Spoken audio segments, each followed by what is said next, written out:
Eh bien, après la fameuse histoire de Judith, on se retrouve pour 4 gamins. Daniel, Misaël, Azarias, Ananias. Je vais essayer de ne pas écorcher leur nom. Alors, ils sont inséparables comme les 4 doigts de la main et à Babylone, ils vont accomplir plusieurs exploits et prouver à tous la force de leur foi. Premier exploit. Ah, on peut dire ce qu'on veut, que sous une poule malheureuse, on chercherait en vain des œufs. Que d'une chèvre contrariée, pas une goutte de lait ne sortirait du pis, que pour le coq et pour le bouc, ce serait encore pis. Pourtant, rien de plus triste que la vie en exil, rien de plus misérable que d'errer de ville en ville. C'est à Babylone que de nombreux Hébreux furent envoyés, et dans ces rues que Daniel et ses 3 amis furent élevés, Daniel et Misaël, Azarias et Ananias. Inséparables comme les 5 doigts de la main, si on en croisait un, pour sûr, les autres n'étaient jamais bien loin. Vifs et roués, ils jouaient des tours à tout le quartier. On ne comptait plus le nombre de meuniers floués, de tailleurs ridiculisés et de commères mouchés.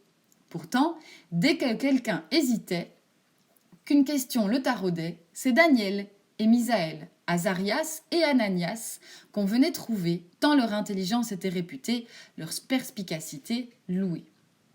Quand un jour la renommée des 4 amis remonta jusqu'à lui, le roi de Babylone les fit mener jusqu'à son trône.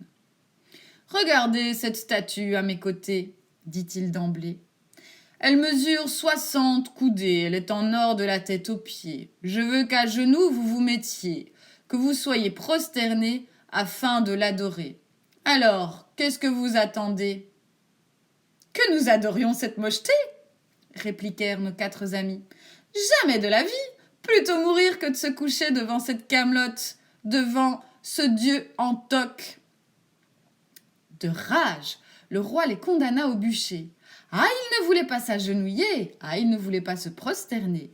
Il allait les faire griller, ça leur ferait les pieds.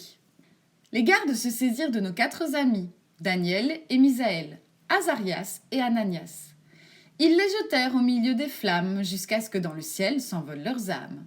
Pourtant, une fois que toutes les bûches furent consumées, que plus une seule brindille ne restait, le roi vit que nos 4 amis étaient toujours là, à l'aise dans la fournaise, aussi vifs que des saumons qui remonteraient le courant, que des nourrissons qui têteraient leur maman. Voilà, c'était le premier exploit. Le deuxième suit tout droit. Deuxième exploit. Non loin de chez eux vivait Joachim et sa femme Suzanne, une belle rousse, qu'il tenait en grande estime. De Babylone, il connaissait chaque quartier, chaque rue, mais de femme aussi belle jamais nulle part, il n'en avait vu. Par sa servante, ils apprirent qu'à l'aube, chaque matin, dans son jardin, Suzanne se rendait au bain. Espérant entrevoir le bas de ses reins, le haut de ses cuisses, le bout de ses seins, Daniel et Misaël, Azarias et Ananias se glissèrent un soir au-dessus du muret du jardinet. Mais alors que le soleil se levait, alors que depuis plusieurs heures ils attendaient, à la place de tétons, ils aperçurent 2 barbons. En effet, derrière un arbre, 2 vieillards s'étaient installés pour regarder au plus près la belle Suzanne se laver. Et quand enfin elle se glissa dans l'eau, ils virent aussi se tremper l'eau. « Veux-tu que je te gratte le dos ?» demanda le plus gros. « Moi, j'aimerais des bisous tout partout, » dit le plus grand, celui qui n'avait plus de dents. Pour que les 2 badernes ne fassent plus de mal à la belle Suzanne, nos 4 amis, Daniel et Misaël, Azarias et Ananias, poussèrent des cris pour alerter voisins et maris. Une fois la foule arrivée, les vieillards encerclés et Suzanne à peine rhabillée, débuta le procès. Mais les 2 barbons connaissaient la chanson, et tout en évitant la punition, à Suzanne, ils firent la leçon. Si nous sommes entrés dans son jardinet, si nous avons fait la police, c'est au nom de la vertu, non du vice. À l'heure où son mari dormait dans son lit, plongé dans son sommeil, bâillant aux corneilles, cette coquine, que dire, cette gourgandine, dans son plus simple appareil, recevait dans son bain un jeune vaurien, un garnement, un polisson, qui ne portait même pas de pantalon. Après cet exposé mensonger, la pauvre Suzanne rougit de la tête aux pieds, déshonorée par ses calomnies, et qui n'avait jamais aimé que son mari, elle resta sans rien dire, laissant les deux menteurs médire.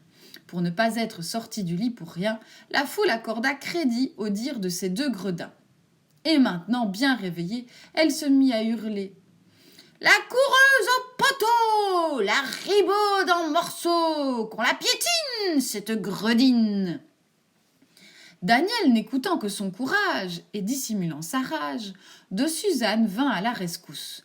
Mais comment aider la belle rousse sans dévoiler son secret et celui de ses amis ? « Venez un peu par ici, dit-il aux deux vieillards, qui étaient déjà sur le départ. Pour observer les prétendus péchés de Suzanne, cette beauté, vous prétendez qu'en son jardin vous vous étiez caché. Est-ce bien vrai ? Oui, da, répondit le plus gras. Par là, montra du doigt le plus grand, celui qui n'avait plus de dents. Vous allez me dire où exactement, reprit Daniel en les interrogeant séparément. Et là, à leur plus grand étonnement, les curieux, les badauds et les passants les entendirent répondre différemment. L'un des vieillards affirma qu'ils s'étaient cachés sous un acacia, quant à l'autre, il expliqua qu'ils étaient soigneusement dissimulés derrière le tronc d'un noyer. L'histoire ne s'arrête pas là, cela va de soi. Quand la foule est énervée, rien ne peut la calmer. Et ce sont les deux croutons qui en firent les frais. Ah, bien mal leur prit ce jour-là de vouloir abuser d'une femme déjà mariée. C'est eux qu'on mit au poteau, et c'est eux qui finirent en morceaux. Et s'ils n'avaient déjà plus beaucoup de dents, s'ils n'en avaient plus pour longtemps, ils prirent pour le paradis le mauvais raccourci. Et c'est bien avant l'heure qu'ils se retrouvèrent en enfer. Quant à Daniel, Misaël, Azarias et Ananias, Suzanne, encore surprise de s'en être sortie, tint personnellement à remercier les 4 amis de lui avoir sauvé la peau. Alors, comme cadeau, elle déposa sur leur museau un joli petit béco. Voilà, c'était le 2e exploit. Le 3e suit tout droit. 3e exploit. Quelques jours après l'histoire de Suzanne dans son jardinet, à nouveau le roi de Babylone les fit venir à son trône. Juste à côté de son palais était un temple, où il voulait qu'il contemple, sur une stèle, le dieu Bel, et les 4 amis, Daniel et Misaël, Azarias et Ananias, commencèrent à être là. Encore un faux dieu, quelle angoisse! Il fallait qu'ils s'en débarrassent. 40 brebis, 6 outres de vin le plus fin, quantité de farine pour le pain.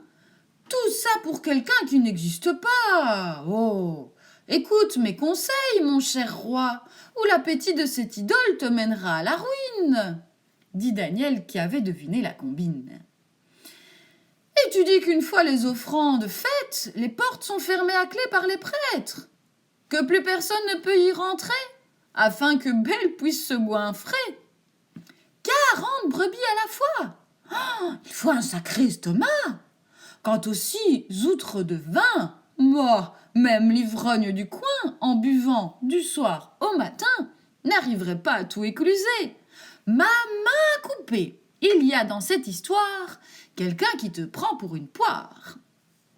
Sur ce, une fois les offrandes faites, avant que ne soit du temple fermé portes et fenêtres, Daniel fit répandre par terre une couche de farine bien claire et bien fine. Quelques heures après, une fois les portes déverrouillées, le roi exulta. Il ne se tenait plus de joie. De la nourriture déposée, plus une seule miette de restait. S'il avait mangé tout ça, s'il avait un tel estomac, c'était la preuve indéniable que Bel était un dieu véritable. Et ces traces dans la farine, tu crois qu'elles sont de nature divine ? L'interrogea Daniel en désignant les marques de pas sur le sol blanc. De ceux qui, par un passage secret, avaient toutes les offrandes dérobées. Le roi, furieux d'avoir ainsi été joué, fit venir de Bel tous les prêtres, et du fil de son épée tua tous ces traîtres. On peut dire ce qu'on veut, un ventre plein rend heureux. Mais tout cela est vain, ma parole, quand votre tête n'est plus sur vos épaules. Voilà, c'était le 3e exploit. Celui d'après suit tout droit. 4e exploit. À Babylone, on trouve autant d'Hébreux exilés que de fausses idoles à vénérer. Daniel et ses amis en avaient assez d'être sans cesse ennuyés. Cette fois, c'était un reptile sacré qu'il fallait révérer stupidement. En 2 temps 3 mouvements, Daniel zigouilla le serpent, provoquant colère et fureur chez les gens. Sans procès comme punition, ils le jetèrent dans la fosse aux lions. Les fauves, en se pourléchant les dents, s'approchèrent du garçon appétissant. Mais à peine prononça-t-il quelques mots qu'ils devinrent doux comme des agneaux. Au bout d'un moment, cela devint intrigant. Les gens n'en revenaient pas, et ils n'avaient jamais vu de lion comme cela. Et puisqu'ils ne mordaient pas, ils descendirent dans la fosse aux lions. Jouer avec ces fauves si mignons, ah, quel danger de se croire trop malin! À peine y eurent-ils mis les pieds que les félins, en un somptueux festin, les dévorèrent un par un. De nos 4 amis, Daniel et Misaël, Azarias et Ananias, on perdit peu à peu la trace. Pourtant, de temps en temps, on entend raconter par-ci, par-là, quelques-uns de leurs beaux exploits. S'ils sont drôles, s'ils sont cocasses, surtout gardez-en la trace. Des histoires comme celle-là, où les garnements sont gagnants, où les chenapans sont triomphants. Soyez certains qu'il y en aura toujours quelqu'un pour écouter et applaudir des 2 mains. Voilà, c'était le 4e exploit et surtout, ne l'oubliez pas. Eh bien, c'était plutôt amusant, cette petite histoire-là. Alors, on passera avec quelque chose d'un petit peu moins poétique et dynamique. La prochaine histoire sera celle de Jonas et du poisson géant. Très belle continuation à tous.